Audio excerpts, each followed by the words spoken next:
کہ نبی علیہ السلام نے فرمایا کہ جب قرب قیامت کا وقت آئے گا اس وقت یاجوج ماجوج کی وہ جو دیوار ہوگی وہ ٹوٹ جائے گی اور یاجوج ماجوج کھل پڑیں گے اور وہ پوری دنیا میں پھیل جائیں گے. اچھا، ان کی تعداد بہت زیادہ ہے. یوں سمجھیں کہ اگر باقی امت کا ایک بندہ ہے نا، اس کے مقابلے میں یاجوج ماجوج 1000 ہوں گے، تو باقی امت ایک بندہ اور اس کے مقابلے میں یاجوج ماجوج 1000 زیادہ ہوں گے. اب جب وہ نکل پڑیں گے تو وہ خوب فساد بچائیں گے. تو ادھر وہ جو دیوار بنی ہوئی تھی نا، جو سکندر ذوالقرنین نے بنائی تھی، وہ دیوار ٹوٹ جائے گی اور وہاں جو پہاڑوں کے اندر گھرے ہوئے یاجوج ماجوج ہوں گے یہ نکل پڑیں گے. یاجوج ماجوج کون ہوں گے؟ یہ اولاد آدم میں سے ہی ہوں گے. مفسرین نے لکھا ہے کہ حضرت نوح علیہ السلام کے 3 بیٹے تھے. ایک کا نام تھا سام، ایک کا نام تھا حام اور تیسرے کا نام تھا یافس. یہ 3 تھے. تو سام کی اولاد، یہ جتنے مغربی ملکوں کے لوگ نظر آتے ہیں نا، گورے جن کو ہم کہتے ہیں، یہ سب اس کی اولاد میں سے ہیں. اور حام کی اولاد میں سے حبشہ کے لوگ ہیں، یعنی جتنے کالے ہیں نا، حبشی افریقہ کے رہنے والے، یہ حام کی اولاد میں سے ہیں. اور جو یاجوج ماجوج ہیں یہ یافس کی اولاد میں سے ہوں گے. اور ان کے اولاد میں سے ترک لوگ بھی ہیں. ترک لوگ جو ہے نا، وہ پورے گورے بھی نہیں کہلاتے اور پورے کالے بھی نہیں، بلکہ درمیانی ان کا معاملہ ہے. لہذا کتابوں میں لکھا ہے کہ یاجوج ماجوج کے بہت سارے قبیلے تھے. ان میں سے ایک قبیلہ جو تھا وہ دیوار کے اس طرف رہ گیا اور یہ لوگ جو ہے وہ ترک ہے، اور جو باقی ہیں وہ دوسری طرف رہ گئے. مگر جب دیوار ٹوٹے گی تو وہ سب وہاں سے نکل پڑیں گے اور پوری دنیا کے اندر پھیل جائیں گے. اور چونکہ ان کی تعداد بہت زیادہ ہوگی، اس لیے جہاں بھی جائیں گے، جیسے چیونٹیاں ہوتی ہیں نا، جگہ کو بھر دیتی ہیں، یہ بھی جہاں جائیں گے جگہ کو بھر دیں گے. حتیٰ کہ کئی جگہوں پر جا کر یہ دریاؤں کا پانی ہی پی جائیں گے اور دریاؤں کا پانی ختم ہو جائے گا. ان کا ایک لشکر کثیرہ بحیرہ مردار کی طرف ہوگا اور پیچھے والا بھی چل رہا ہوگا. اتنے زیادہ ہوں گے. اور جب پیچھے والے آئیں گے وہ اس جگہ کو دیکھ کر کہیں گے ہاں، اس دریا میں کبھی تو پانی ہوا کرتا تھا، حالانکہ وہ پانی اسی لشکر کے پہلے حصے نے ختم کیا ہوگا. اور ان کو جو چیز ملے گی وہ کھا جائیں گے. یعنی سانپ بچھو بھی کھائیں گے اور درندے اور باقی جانور ان کو بھی کھا جائیں گے. خیر، کھانے والے لوگ تو آج بھی آپ چائنا میں جائیں تو سب کچھ کھانے والے آپ کو مل جائیں گے. ہمارے ایک ساتھی ہیں، وہ چائنا گئے پہلی مرتبہ، کہنے لگے کہ مجھے بھوک لگی، تو میں نے کہا کہ چلو کچھ کھانا کھاتے ہیں. تو میں ایک ریسٹورنٹ پہ گیا. مجھے ریسٹورنٹ کا راستہ نہیں آتا تھا. کہنے لگے کہ زبان بھی نہیں آتی تھی. اب جب زبان بھی نہیں آتی تھی تو میں ریسٹورنٹ کیسے پہنچوں؟ تو میں نے ایک چائنیز کو نا بلا کے اشارہ کیا پیٹ کی طرف کہ بھئی مجھے بھوک لگی ہوئی ہے. کہتے ہیں کہ وہ مجھے کہنے لگا آؤ میرے ساتھ آؤ. میں اس کے ساتھ گیا تو وہ مجھے بیت الخلاء لے کے گیا. میں کہہ رہا تھا کہ مجھے بھوک لگی ہے اور وہ سمجھا کہ شاید اس کو پیٹ میں تکلیف ہو رہی ہے، یہ فراغت حاصل کرنا چاہتا ہے. کہتے ہیں کہ وہ مجھے بیت الخلاء لے کے چلا گیا. وہاں جا کے پھر میں نے منہ کی طرف اشارہ کیا کہ بھئی مجھے کچھ کھانا ہے، مجھے ایسی جگہ لے کے جاؤ. پھر وہ مجھے ریسٹورنٹ پہ لے کے گیا. کہنے لگے وہاں ریسٹورنٹ پہ میں نے دیکھا کہ چوہے بھی پکے ہوئے ہیں اور پتہ نہیں مچھلیاں بھی، اور ہر چیز وہاں پر، سانپ بھی جو ہے نا انہوں نے بنائے ہوئے تھے. اور ان کا بہترین کھانا جو ہوتا ہے وہ بندر کا دماغ ہوتا ہے. وہ بندر کا دماغ بڑی اچھی ڈش کہلاتی ہے ان کے نزدیک، اور یہ بھی کھاتے ہیں. کہتے ہیں کہ میں نے پھر ایک جگہ دیکھا تو مجھے یوں لگا کہ بکرے کا گوشت بڑا ہوا ہے.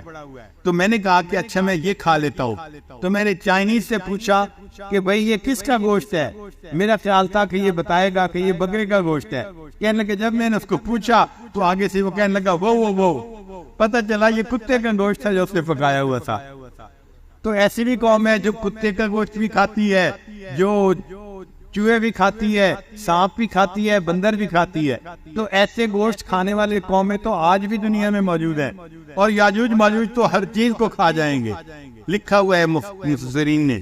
جب وہ کھائیں گے تو حضرت عیسیٰ علیہ السلام ایمان والوں کے ساتھ ہوں گے اور وہ تھوڑے ہوں گے. یاجوج ماجوج کا مقابلہ کرنا ممکن نہیں ہوگا. تو ان کو الہام ہوگا کہ ایمان والوں کو لے کر آپ کو حضور پر چلے جائیے، تو وہ سارے ایمان والوں کو لے کر اس وقت کو حضور کے اوپر چلے جائیں گے اور وہاں پر محصور ہو جائیں گے. جیسے بندہ کسی جگہ جا کے بند ہو جاتے ہیں نا، ایسے بند ہو جائیں گے. ارد گرد کی تمام زمین کے اوپر یاجوج ماجوج کا جو ہے وہ دورہ ہوگا، ان کی حکومت ہوگی، لیکن وہ ایمان والوں کو نقصان نہیں پہنچا سکیں گے.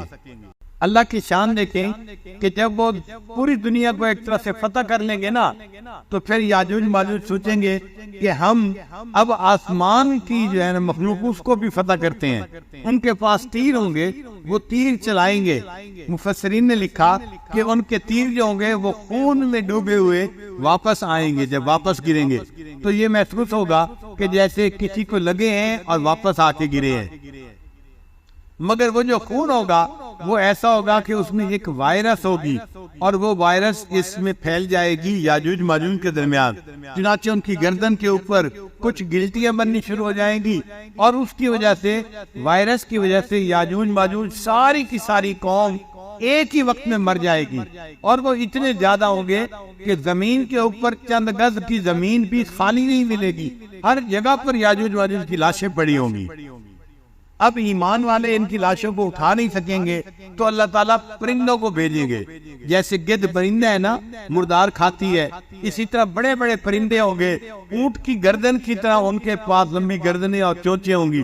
وہ ان کی لاشوں کو اٹھا کے پھر سمندر میں کسی جگہ پر جہاں اللہ چاہیں گے وہاں پھینکیں گے. پھر اللہ تعالیٰ ایک تیز بارش برسائیں گے، اور اس بارش کی وجہ سے زمین کے اوپر جو یاجوج ماجوج کا خون ہوگا وہ بہہ جائے گا اور زمین بالکل پاک ہو جائے گی. پھر عیسیٰ علیہ السلام ایمان والوں کے ساتھ نکلیں گے، اور زمین کے اوپر اس وقت سب کے سب نیک لوگ ہوں گے. جب نیک لوگ ہوں گے تو 40 سال ایسے ہوں گے کہ زمین کے اوپر کوئی نافرمانی کرنے والا نہیں ہوگا. پھر اللہ تعالیٰ برکتوں کے دروازے کھول دیں گے. اتنی برکتیں ہوں گی، ایک گائے کا دودھ پورے خاندان کے لیے کافی ہو جائے گا. ایک گائے کا دودھ پورے کے پورے خاندان کے لیے کافی ہو جائے گا. گندم بہت زیادہ ہوگی، فصلوں میں برکت ہوگی، حتیٰ کہ ایک انار پورے گھر کے افراد مل کر مشکل سے کھا سکیں گے. ایک انار اتنا بڑا ہوگا کہ اس کو مشکل سے گھر والے لوگ سب مل کے کھا سکیں گے. تو برکتیں ہوگی، چونکہ اللہ کی نافرمانی دنیا میں نہیں ہوگی. یہ عیسیٰ علیہ السلام کے زمانے میں ایسا وقت آئے گا. پھر آہستہ آہستہ لوگوں کے اندر پھر غفلت آنی شروع ہو جائے گی، اور پھر ان کے اندر ایسے لوگ ہو جائیں گے جو فسق و فجور والے ہوں گے. پھر ایک وقت آئے گا کہ اللہ تعالیٰ ایک ہوا چلائیں گے، اور یہ جو ہوا چلے گی یہ ایمان والوں کو لگے گی، اور ایمان والوں کو اس ہوا کے لگنے کی وجہ سے موت آ جائے گی. تو ایمان والے جو ہوں گے وہ کثرت کے ساتھ مر جائیں گے، اور دنیا کے اندر پھر خبیث لوگ رہ جائیں گے، شرار الناس رہ جائیں گے، اور یہ جو بدماش باقی رہ جائیں گے ان کے اوپر اللہ تعالیٰ قیامت کو قائم فرمائیں گے. تو ترتیب یہ بنے گی کہ پہلے دجال آئے گا، پھر اس کے بعد اس کو عیسیٰ علیہ السلام قتل کریں گے، پھر اس کے بعد عیسیٰ علیہ السلام ایمان والوں کے ساتھ زندگی گزاریں گے، مگر یاجوج ماجوج نکل آئیں گے تو عیسیٰ علیہ السلام ان کو لے کے کوہتور پہ چلے جائیں گے، محصور ہو جائیں گے. پھر اللہ تعالیٰ یاجوج ماجوج کو ختم کر دے گا ایک وائرس کے ذریعے سے، اور ان کی لاشوں کو صاف کر دیا جائے گا. پھر اس کے بعد ایمان والے رہ جائیں گے، اور ایمان والوں کی وجہ سے اس زمین کے اوپر پھر برکتوں کے دروازے کھل جائیں گے. اللہ تعالیٰ فرماتے ہیں وَلَوْ أَنَّ أَهْلَ الْقُرَىٰ آمَنُوا وَاتَّقَوْا، اگر یہ بستی دیسوں والے ایمان لاتے اور تقوی کو اختیار کرتے، لَفَتَحْنَا عَلَيْهِمْ بَرَكَاتٍ مِّنَ السَّمَاءِ، ہم آسمان سے برکتوں کے دروازے ان کے لیے کھول دیتے. تو آج جو برکتیں رکی ہوئی ہیں وہ ہمارے گناہوں کی وجہ سے رکی ہوئی ہیں. جب زمین پہ گناہ ختم ہو جائیں گے اللہ تعالیٰ برکتوں کے دروازے کھول دیں گے، اور اتنے دروازے ہوں گے ایک گائے کا دودھ پورے خاندان کے لیے کافی ہو جائے گا. آج تو دنیا نے گائے ایسی بنائی جو 100 کلو دودھ دیتی ہے. اس وقت دنیا میں جو زیادہ سے زیادہ دودھ دینے والی گائے ہے وہ 105 کلو دودھ ریکارڈ ہے پوری دنیا میں 24 گھنٹے میں. مگر اس وقت جو گائے ہوگی وہ اتنا دودھ دے گی کہ وہ دودھ پورے کے پورے خاندان کے لیے کافی ہو جائے گا. اور گندم میں برکت ہو جائے گی اور پھلوں میں برکت ہو جائے گی کہ پورا خاندان ایک گھر کے افراد مل کر مشکل سے انار کو کھا سکیں گے۔ یہ برکتوں کا زمانہ رہے گا، مگر انسان بھولنے والا ہے اور غفلت میں پڑنے والا ہے۔ آہستہ آہستہ پھر غفلت آنی شروع ہو جائے گی اور اس غفلت کی وجہ سے پھر لوگوں میں فرق و فجور آ جائے گا۔